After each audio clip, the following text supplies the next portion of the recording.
Being here at Prince of Peace, being in the heart of the city, being on one of the most prevalent streets downtown is pivotal for change.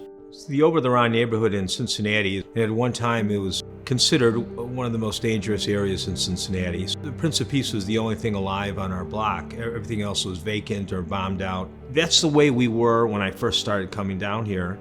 And then lots of revitalization of buildings and new condos and so on, with very affluent people moving back into the city, living in a neighborhood where there's homelessness, and we still support the homeless. We serve a free Saturday and Sunday morning breakfast. We have the Bridge Ministry, which is like a day center for those experiencing homelessness. It's a day shelter, so it gives homeless individuals the opportunity to get in off of the streets for a few hours. We've got television going, we've got some meals, and then we also offer services, resources to them for housing. We've been always doing that for a very, very long time. In fact, our Wednesday night devotion and community meal has been going on for over 60 years. And then we also have been offering for the last 9-10 years winter shelter. So in the wintertime, usually starting mid-December through the end of February, sometimes longer, the homeless come into our church and sleep in our undercroft. Another ministry that I am grateful to head up, it's called Welcome Home Collaborative. It's a transitional housing program. And we have 6 different locations across the city. One of the locations is actually in the parish house right next to Prince of Peace.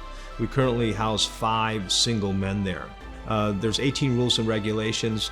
The number one rule and regulation is to meet with our life coach on a weekly basis to work on a SMART goal. It's a 2-year program. It helps somebody flourish into their own, affordable housing.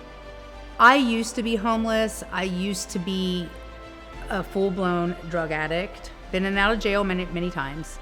Without Welcome Home, these gentlemen wouldn't have a chance. My life coach, Jamie, helped me to succeed in my recovery to become a resident of collaborative housing.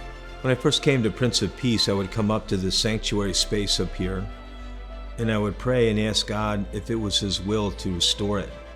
It was a sad situation because it hadn't been heated or cooled for, we think, about 30 years. It was about, we thought, $250,000 to restore this sanctuary, and we raised about, I think, $75,000, and then the balance of that $250,000, LCEF helped us over the finish line.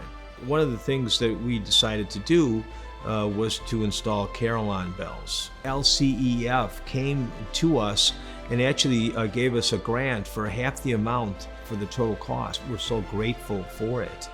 We have a Lutheran hymn at the top of every hour from 12 noon to 7 p.m. So it's a beautiful way of communicating to the neighborhood that we are open. It's a beautiful way of communicating to the neighborhood the gospel of Jesus Christ. This place is necessary to the community to keep it grounded, for it not to get lost in the redevelopment that's going on here. Because regardless of how people want to depict it, these individuals aren't going anywhere.